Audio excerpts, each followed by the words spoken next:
Bien-aimés dans le Seigneur, je vous salue au nom du Seigneur Jésus-Christ. Que la paix du Seigneur, que sa grâce soit avec vous, où que vous vous trouvez en ce moment-ci.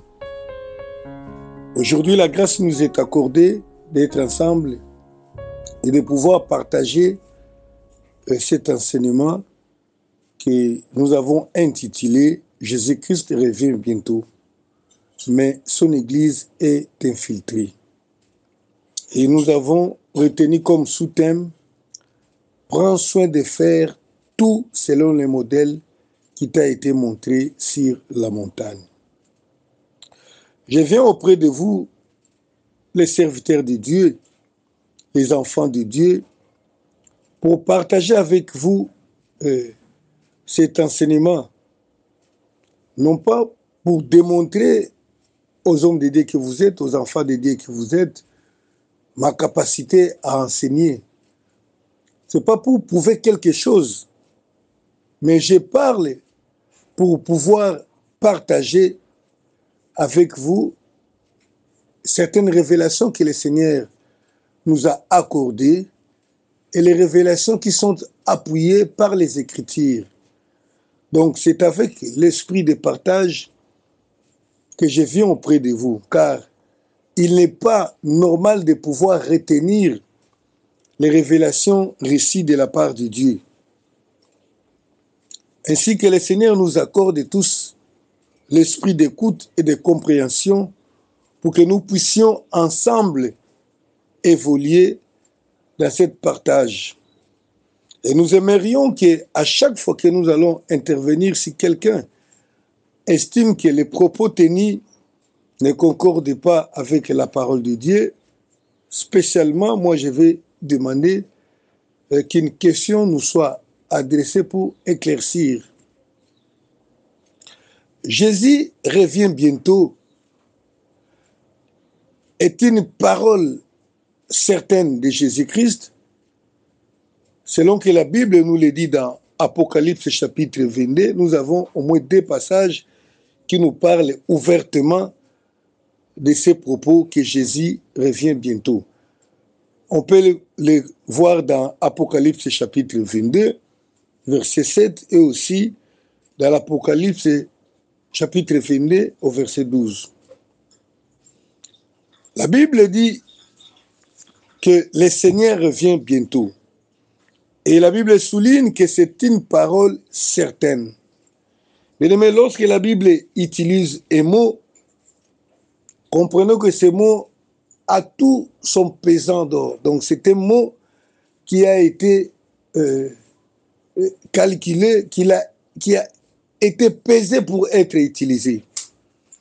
La Bible dit dans Apocalypse chapitre 22, verset 6, j'aimerais lire, la Bible dit ceci, « Il me dit, ces paroles sont certaines et véritables. Et le Seigneur, le Dieu de l'Esprit, des prophètes, a envoyé son ange pour montrer à ses serviteurs les choses qui doivent arriver bientôt. Et voici, je viens bientôt. Et ceux qui gardent les paroles de la prophétie de ces livres. » Je m'arrête là au verset 7. J'ai lu Apocalypse 22, versets 6 et 7. La Bible souligne ceci. Ces paroles sont certaines et véritables. Certaines et véritables veut dire, certaines signifie qu'une parole qui a été certifiée. Vous savez, lorsque quelqu'un suit une formation, et après la formation, on lui donne un document pour certifier, donc pour authentifier, pour servir de signe que la formation a été suivie et a été sanctionnée par un élément pour certifier, pour signifier sa véracité ou sa validité. Ici, le Seigneur dit que cette parole est certaine. Cela veut dire que même si on pouvait se tromper par quelque chose, mais du moins par cette parole, il n'y a pas d'erreur. Alors que nous savons que la parole de Dieu est épurée 7 fois, comme dit la Bible. Il n'y a aucune possibilité pour que la parole de Dieu puisse se tromper. Donc, je suis en train de donner une hypothèse. Si ça pouvait être trompé, mais du moins, en ce qui concerne cette parole, il n'y a pas d'erreur possible que Jésus-Christ revient bientôt. Jésus-Christ revient bientôt. Cette parole qui est certifiée, qui est véritable, est devenue cependant une parole de moquerie. Une parole de moquerie même parmi ceux qui sont censés défendre cette parole. Même parmi nous qui enseignons, qui prêchons la parole du Seigneur, nous qui sommes censés exprimer la vérité par notre vie, parfois nous nous manquons de cette parole. Et il est naturel de voir des gens qui sont en train de converser et que l'un d'eux dise, ou si quelqu'un avait promis quelque chose à une autre personne, il est facile de voir une personne dire « J'espère que la promesse là que vous dites bientôt, ce n'est pas le bientôt de Jésus. » Ou bien tout karma, il dit « Ah, ton bientôt là, c'est le bientôt de Jésus. » C'est-à-dire quoi? C'est que nous-mêmes, nous ne croyons pas à cette parole-là de Jésus qui a dit qu'il y revient bientôt. Et c'est comme ça que nous avons intériorisé que cette notion du retour bientôt de Jésus-Christ est une farce, est un mensonge, mais que bien que nous considérons que la parole de Dieu est la vérité, mais dans notre façon de réagir, par rapport à nos réactions, ça se voit que nous ne croyons pas du tout que le Seigneur revient bientôt. Et cela se manifeste également dans notre façon de vivre, dans les péchés qui caractérisent la vie des chrétiens, dans les péchés qui caractérisent même la vie des serviteurs de Dieu. Nous savons bien que la Bible dit que les enfants de Dieu ne pêchent pas. Et la Bible dit également dans le livre de 1 Jean que celui qui a cette espérance se purifie. Donc dans notre façon de vivre, dans notre façon de parler, nous nous moquons déjà de cette parole de Jésus-Christ qui dit qu'il revient bientôt. Mais laisse-moi vous dire, bien-aimés, mes frères dans le Seigneur, que cette parole est une vérité irréfutable. Vous savez, Christ a dit une chose, que la terre et les cieux passeront, mais pas un seul iota de ma parole ne passera. Si nous considérons que Jésus-Christ est la vérité, alors croyons également que ce qu'il a promis de son retour bientôt est réellement bientôt et la vérité. Même si nous ne comprenons pas pourquoi cela semble traîner, mais je vous dis une chose, la parole du Seigneur restera toujours la vérité. Et Jésus a dit dans Matthieu chapitre 24, au verset 35, « Les ciels et la terre passeront, mais mes paroles ne passeront point. » Moi, je crois à cette parole. Et encore, pourquoi les gens ne comprennent pas pourquoi même les serviteurs, les chrétiens, ne font pas foi à la parole du Seigneur?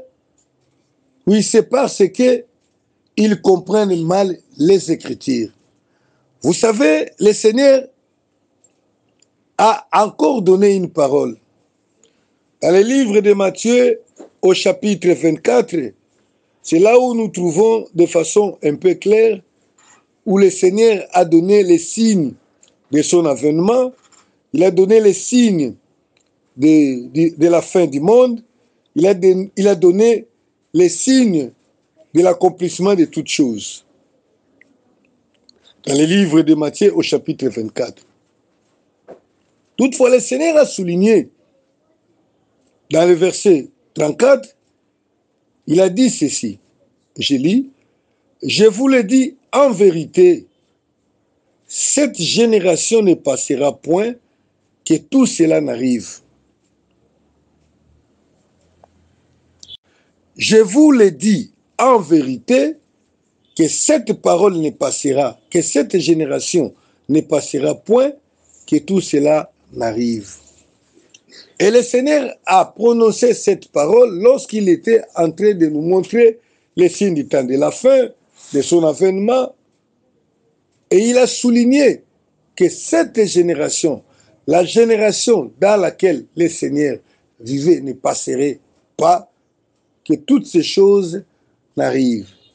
Et juste après, il a dit, les ciels et la terre passeront, mais mes paroles ne passeront point.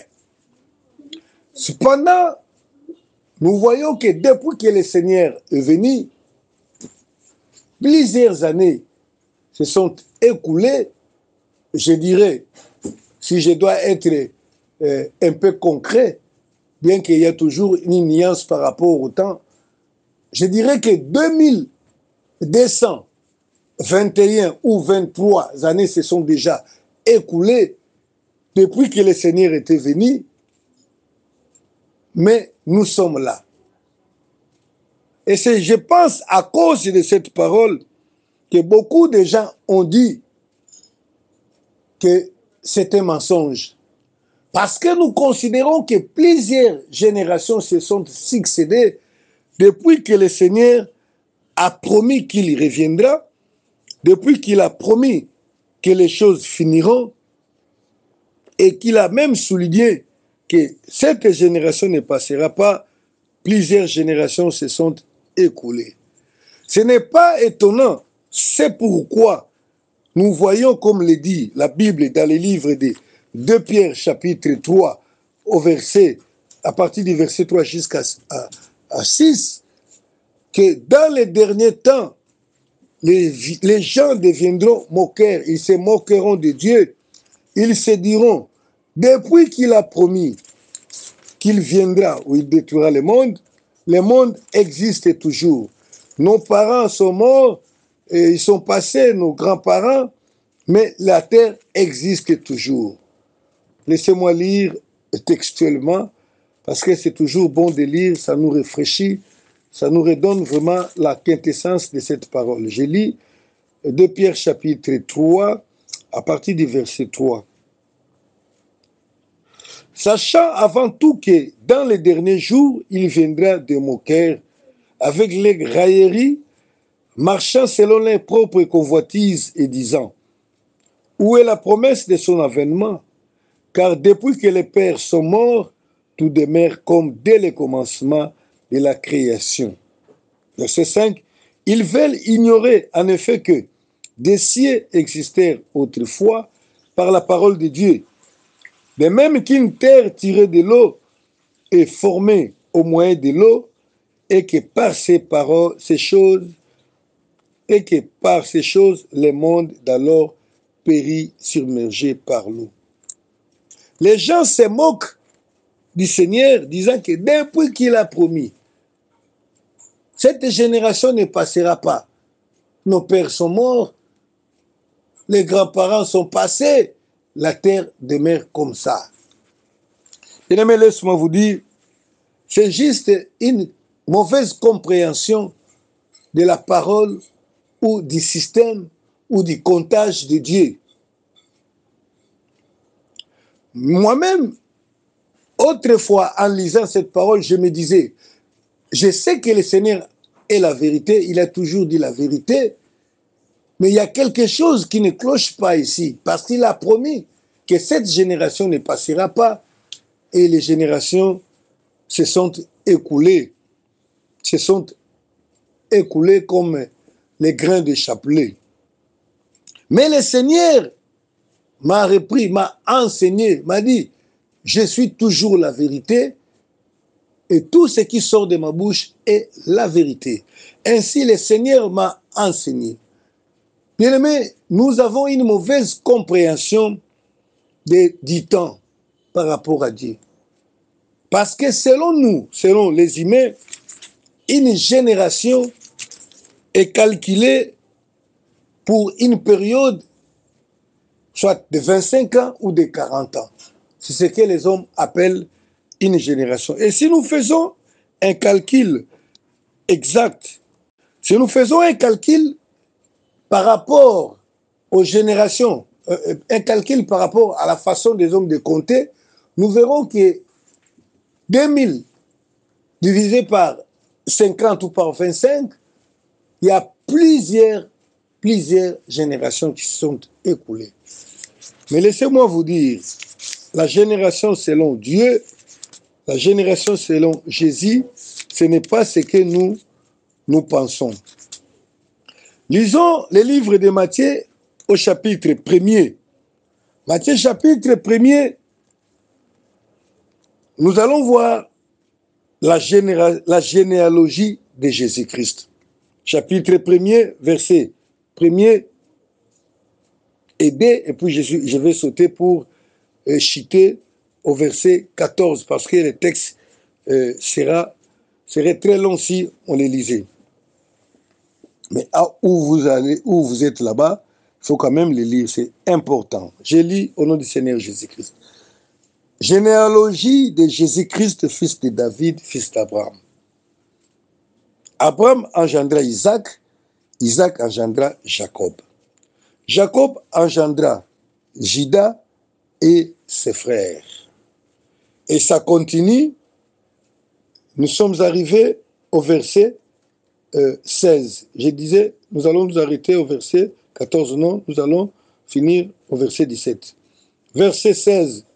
Jacob engendra Joseph, l'époux de Marie, de laquelle est né Jésus qui est appelé Christ. Verset 17. Il y a donc en tout 14 générations depuis Abraham jusqu'à David. 14 générations depuis David jusqu'à la déportation à Babylone. Et 14 générations depuis la déportation à Babylone jusqu'au Christ. Point. Alléluia. Que le Seigneur soit béni éternellement. Là, nous venons de lire la généalogie de Jésus-Christ selon la Bible. Vous savez, autrefois, quand je lisais ça, je me dis, mais quelque part, dans Timothée, le Seigneur dit qu'il n'aime pas que les gens se versent dans l'histoire de généalogie, ceci, cela. Mais je vois ici, on nous présente la généalogie, et puis comme s'il n'y a rien d'inspiré, il n'y a rien de spécial là. Mais le Seigneur nous a enseigné ici. Vous voyez, on nous présente comme ancêtre premier de Jésus-Christ, Abraham. Oui, c'est parce que Dieu a dit à Abraham que de toi, je ferai une nation. Et à partir de cette nation, toutes les nations de la terre seront bénies. Voilà pourquoi nous aussi, nous faisons part à cette bénédiction.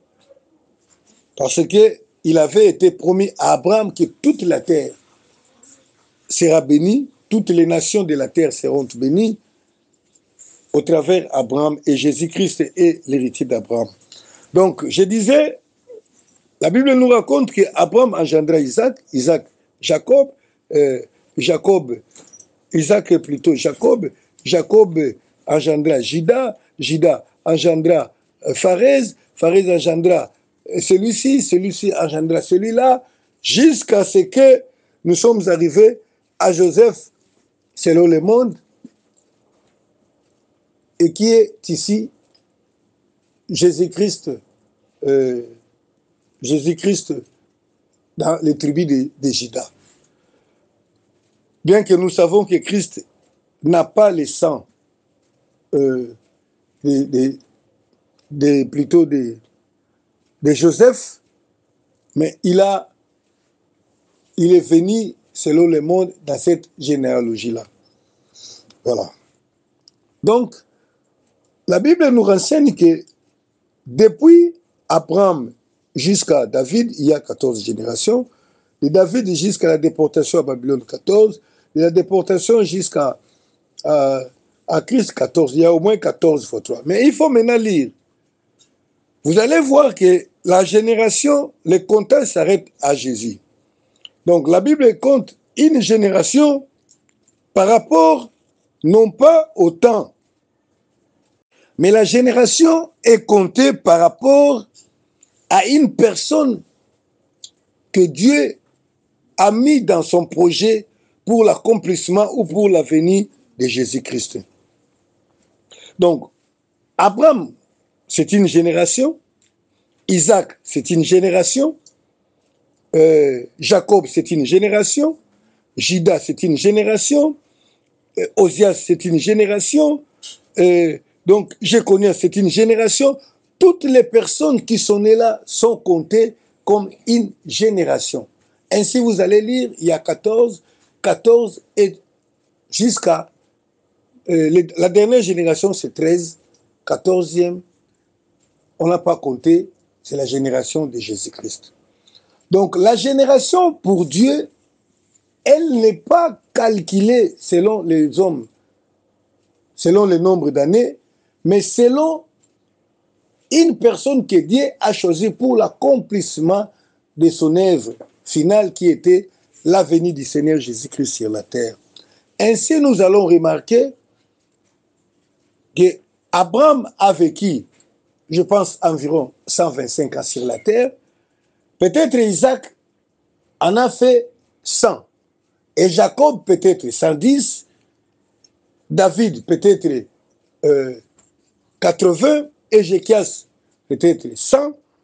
Donc la génération, ce n'est pas le nombre d'années qui compte, mais c'est par rapport à une personne. Et Christ, c'est la dernière de toutes les générations pour l'accomplissement du plan de Dieu. Après Christ, il n'y a pas de successeur, selon que dit la Bible aussi dans les livres de Daniel 9, 27. Le Seigneur Jésus-Christ, le Messie, n'a pas de successeur. Malheur à cela, à cette église que nous connaissons, cette église qui s'est fait appeler universelle, je parle de l'église catholique, qui à son tête a une personne qui s'est fait appeler les successeurs ou bien les remplaçants, Vicaris Fidei, les remplaçants du Fils de Dieu. Jusqu'à Jésus-Christ, il n'y a plus de génération. Donc, cette génération dans laquelle nous vivons s'appelle la génération de Jésus-Christ. Donc, la génération est comptée par l'homme que Dieu utilise pour le temps, pour accomplir son salut qu'il avait promis dès les temps anciens sur la terre. Et le projet a commencé avec Abraham. Et Jésus est le dernier. C'est la génération de Jésus-Christ. C'est ainsi, pendant ces temps, il n'y a aucun nom qui nous a été donné par lequel les hommes peuvent être sauvés si ce n'est le nom de Jésus-Christ. C'est le nom de Jésus. Le salut ne peut se trouver qu'en Jésus-Christ parce que c'est lui l'héritier, c'est lui le dernier de la génération. C'est pourquoi Jésus pouvait dire tranquillement, avec assurance, cette génération ne passera pas. Nous sommes dans la génération de Jésus-Christ. Et c'est comme ça la Bible souligne encore. Dans Hébreux, chapitre 1er, verset 1er, il dit ceci. Dans les temps anciens, Dieu a parlé, laissez-moi arriver au texte cité, Hébreux chapitre 1er, verset 1er. Après avoir autrefois, à plusieurs reprises et de plusieurs manières, parlé à nos pères par les prophètes, Dieu, dans ces derniers temps, nous a parlé par les fils qu'il a établis, héritiers de toutes choses, par lesquels il a aussi créé les mondes. Il est clair qu'ici, La Bible nous montre une personne par laquelle Dieu parle dans cette génération. Oui, bien-aimés, nous sommes de la génération du temps de la fin. La Bible dit explicitement, noir sur blanc, il est écrit qu'autrefois, Dieu a parlé à plusieurs reprises, à plusieurs manières, de plusieurs manières, par nos pères, par les prophètes, mais pour ces derniers temps. Les derniers temps, c'est ce que nous appelons les temps de la fin. Mais pour ces temps de la fin, la bouche autorisée, pour ces derniers temps, la bouche par laquelle Dieu nous parle, c'est le Fils qui a été établi héritier de toutes choses. C'est ce Fils par lequel tout a été créé. Et nous connaissons bien ce Fils-là. C'est qui? C'est Jésus-Christ. Là, je lance un message à ceux qui se font appeler les branhamistes, ceux qui disent suivre le prophète Branham et qui enseignent que pour être sauvé en ces temps-ci, il y a un porte-parole que Dieu a établi, celui qu'ils appellent les messagers du temps de la fin. Ils appellent Branham les messagers du temps de la fin. C'est une erreur. Mais je sais que ce n'est pas une erreur, c'est une séduction entretenue et voulue. Parce que personne ne peut se prévaloir le titre du messager du temps de la fin si nous sommes conformes à la parole de Dieu, tel que Hébreux 1, 1 et 2 nous le démontrent. Parce qu'au temps de la fin, si autrefois Dieu a parlé par les prophètes, il a parlé par ce que nous connaissons tout cela, aujourd'hui, la bouche autorisée, les messagers du temps de la fin, c'est écrit ici, en ces derniers temps, donc au temps de la fin, les messagers, celui qui donne la vie, la parole, c'est Jésus, parce que c'est sa génération. Et la personne qui dit qu'il est le messager du temps de la fin est un menteur. Et tous ceux qui le suivent sont dans l'erreur, sont susceptibles de finir, ils finiront en enfer s'ils ne se repentent pas. Peu importe les miracles accomplis, la Bible dit, les messagers du temps de la fin, c'est Jésus-Christ. C'est lui, la bouche autorisée. Et voilà pourquoi le Seigneur pouvait dire que cette génération ne passera pas. Il faut aussi que nous comprenions, bien-aimés, que le temps de la fin a commencé depuis le retour de Jésus-Christ sur la terre. Le temps de la fin, ce n'est pas aujourd'hui. Bien que nous arrivons aux extrêmes, mais pour Dieu, selon Dieu, parce que le monde n'a pas commencé avec Jésus, mais il avait été promis qu'il viendra en ce temps-là. Et dès que Jésus est venu sur la terre, le compte à rebours a commencé. C'était le temps de la fin. Et remarquez comment cela se passe dans Matthieu 24. Lorsque Jésus sortait du temple de Jérusalem et que les disciples voulaient lui faire remarquer la grande construction, ils voulaient lui faire remarquer les merveilles de Jérusalem à l'époque, le temple de Salomon, Jésus leur a dit une chose, que le temps vient où il ne restera pierre sur cette maison, sur ce temple. Moi, j'aime toujours lire pour que ça ne soit pas comme une spéculation. Matthieu 24, je vais lire juste verset premier, à partir du verset premier jusqu'au verset 3.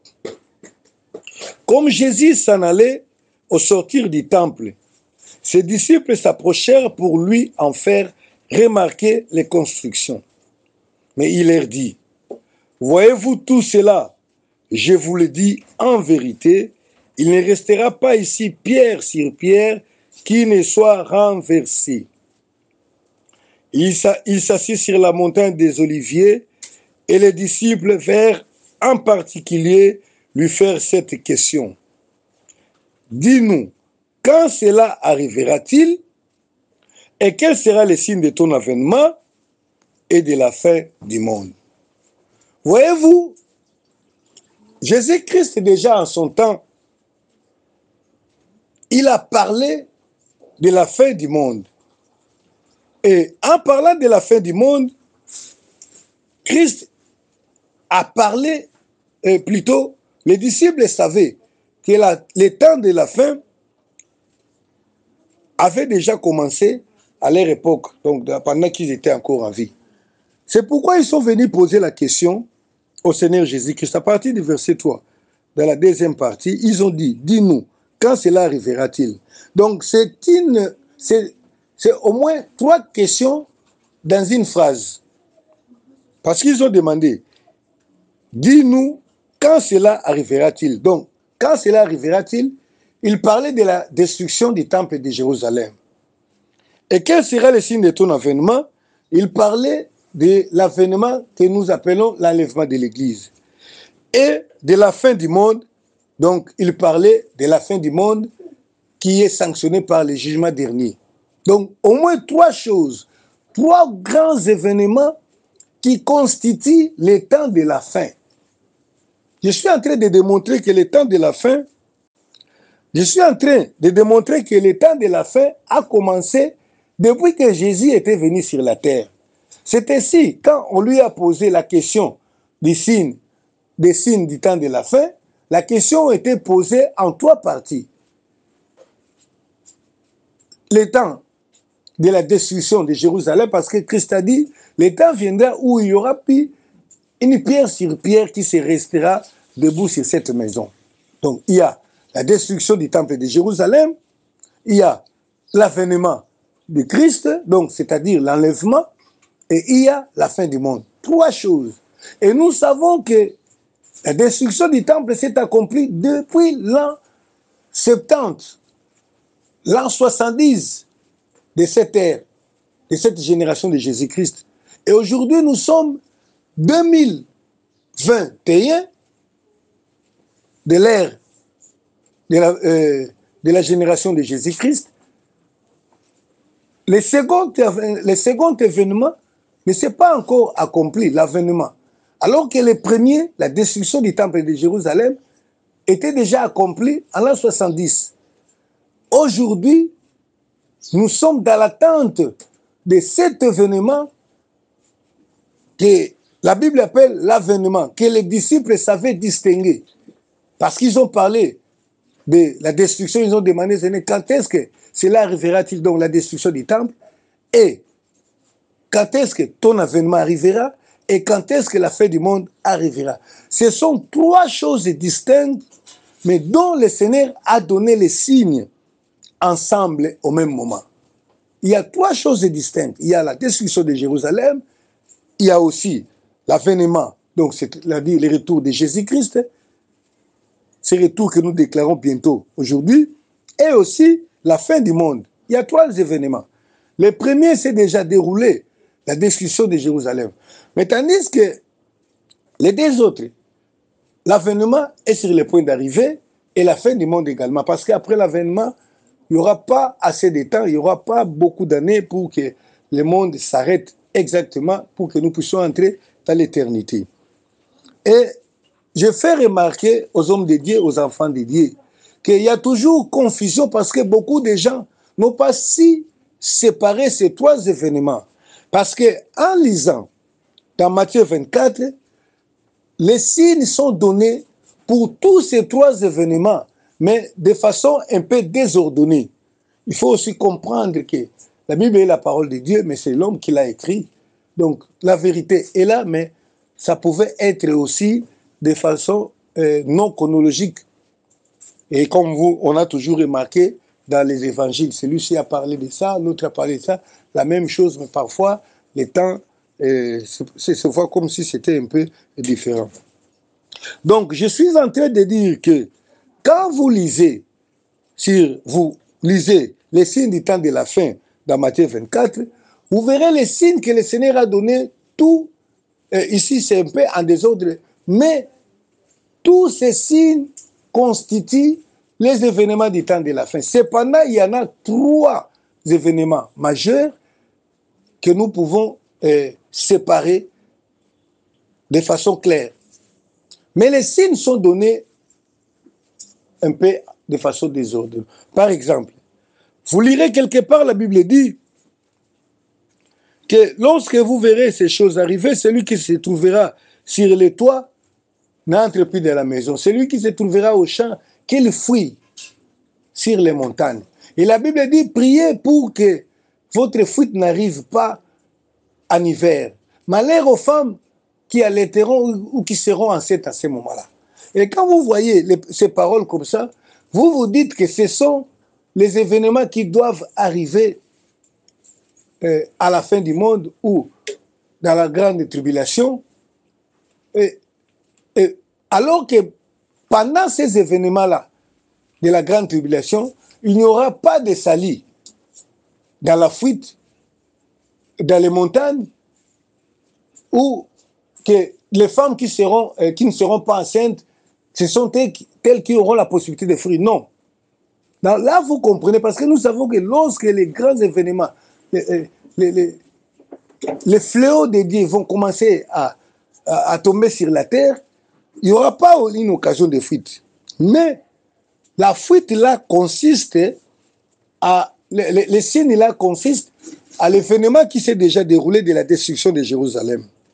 Cet événement qui s'est accompli à l'an 70 où un général romain au nom de Titus est venu avec les militaires à environner la ville de Jérusalem et les disciples qui étaient avertis à l'époque, ceux qui se trouvaient en dehors de la Jérusalem, ont fui.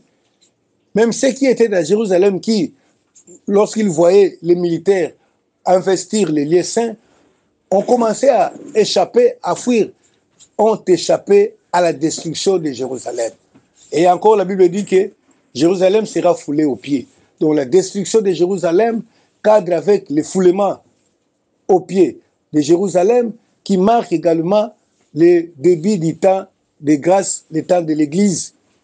Là, il y a eu les salis. Les salis se trouvaient dans la fuite. Ceux qui ont fui. C'est comme ça qu'Israël s'est dispersé en Europe. La terre était restée entre les mains des païens. Les Philistins, les Palestiniens l'avaient conquis après ce départ. Donc vous voyez que depuis l'an 70 jusqu'à aujourd'hui, il y a eu un temps. Le premier événement s'est accompli, le second, mais tout ce temps, dans la vision de Dieu, dans les plans de Dieu, c'est le temps de la fin. Donc nous sommes réellement au temps de la fin et Jésus-Christ revient bientôt, comme nous sommes en train de le dire. Cette génération ne passera pas, et la vérité, c'est la génération de Jésus-Christ, mais qui est réellement sur le point de voir ces choses s'accomplir, l'avènement de Jésus-Christ. Même l'avènement de Jésus-Christ, ce n'est pas encore la fin du monde, mais tous ces événements doivent aboutir à la fin du monde. C'est pourquoi dans Luc, le Seigneur dit, lorsque vous verrez ces choses arriver, ça ne sera pas encore la fin. Parce que il faut que l'avènement arrive d'abord. La destruction du temple de Jérusalem est déjà passée. Il faut que l'avènement que nous attendons aujourd'hui. Alors quand nous parlons de Jésus-Christ revient bientôt, j'ai parlé longuement afin que vous croyiez également, vous croyez vraiment que Jésus qui revient bientôt est une vérité. Donc, pourquoi Jésus-Christ va revenir? Jésus-Christ doit revenir parce qu'il est la vérité. Il est la vérité et il a promis à ses disciples dans Jean chapitre 14, à partir du verset 1er jusqu'au verset 3, il a dit que votre cœur ne se trouble point. Croyez en moi et croyez en Dieu. Il y a plusieurs places dans la maison de mon Père. Je m'en vais pour vous préparer une place. Et lorsque je l'aurai préparé, je reviendrai pour vous prendre, afin que là où je serai, vous y soyez aussi. Ça, c'est une promesse ferme. C'est la raison pour laquelle Jésus doit revenir. Il ne vient pas pour le monde, mais il vient d'abord pour accomplir cette promesse. Je sais que vous connaissez, vous enseignez cela, mais j'ai pris le temps pour vous dire que Jésus-Christ est sur le point réellement de venir. Il vient pour l'accomplissement de cette promesse qu'il a faite depuis 2000 ans. Si nous considérons que Christ est né à l'an 0, comme disent les historiens du monde, et qu'il est décédé vers l'an 33, cette promesse a été faite exactement à l'an 33. Il dit, je m'en vais. Donc, depuis 2000 ans, Jésus-Christ se prépare pour revenir. Il est prêt pour accomplir cette promesse. Et de quelle façon viendra-t-il? La façon nous est montrée dans 1 Thessaloniciens au chapitre 4. La façon dont il va revenir. Il revient, non pas pour tout le monde, mais il revient pour l'Église. Sa première venue se passe de façon extraordinaire. Il vient pour l'Église, il ne descend pas, il ne met pas ses pieds à terre. C'est l'apôtre Paul qui nous a révélé ces choses dans 1 Thessaloniciens 4, à partir du verset 13 au verset 18. Il dit ceci. Nous ne voulons pas, frères, que vous soyez dans l'ignorance au sujet de ceux qui dorment, afin que vous ne vous affligez pas comme les autres qui n'ont point d'espérance. Car si nous croyons que Jésus est mort et qu'il est ressuscité, croyons aussi que Dieu ramènera par Jésus avec lui ceux qui sont morts. Voici en effet ce que nous vous déclarons d'après la parole du Seigneur. Nous les vivants, restés pour l'avènement du Seigneur, nous ne devancerons pas ceux qui sont morts, car le Seigneur lui-même a un signal donné à la voix d'un archange et au son de la trompette de Dieu, descendra du ciel et les morts en Christ ressusciteront premièrement. Ensuite, nous les vivants qui serons restés, nous serons tous enlevés avec eux sur des nuées à la rencontre du Seigneur dans les airs, et ainsi nous serons toujours avec le Seigneur. Consolez-vous donc les uns les autres par ces paroles. Alléluia. Une parole de consolation.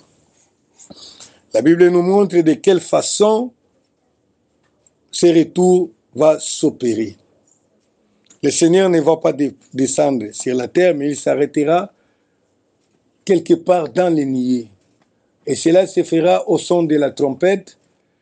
Et cette trompette sera écoutée tout simplement par les concernés. Les concernés sont ceux qui ont cru en Jésus-Christ, qui attendent son retour.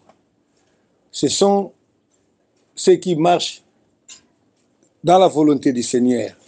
Les chrétiens, bien sûr. Ce sont eux qui comprendront, qui écouteront les sons de la trompette. Même ceux qui seront morts écouteront les sons de la trompette pour sortir et aller à la rencontre du Seigneur Jésus-Christ. Donc Jésus revient, c'est de cette façon qu'il va revenir. Et il vient pour faire quoi? Pour prendre son Église. De quelle Église il s'agit? C'est là où nous allons nous arrêter aujourd'hui pour continuer demain. Mais je vais néanmoins donner juste une petite indication. Jésus-Christ va revenir prendre quelle Église? Ce n'est pas ton Église, pasteur, ce n'est pas non plus mon Église, mais c'est une Église, l'Église de Jésus-Christ lui-même. Et cette Église, nous pouvons la remarquer, la constater par les traits que le Seigneur a donnés. Il a dit, ça sera une Église qui est sans tache. Donc ça sera un chrétien qui est sans tache, qui n'a pas de rides et qui est irrépréhensible, qui est irréprochable. Cependant, je connais une chose, que plusieurs de ceux qui attendent Jésus-Christ seront déçus. Plusieurs seront déçus. Pourquoi? Tout simplement parce que l'église que Jésus, l'église dans laquelle, ou bien les églises dans lesquelles se trouvent ceux qui attendent Jésus, ont été infiltrés. Pourquoi les gens seront déçus? Parce que les chrétiens qui attendent Jésus-Christ a été infiltré.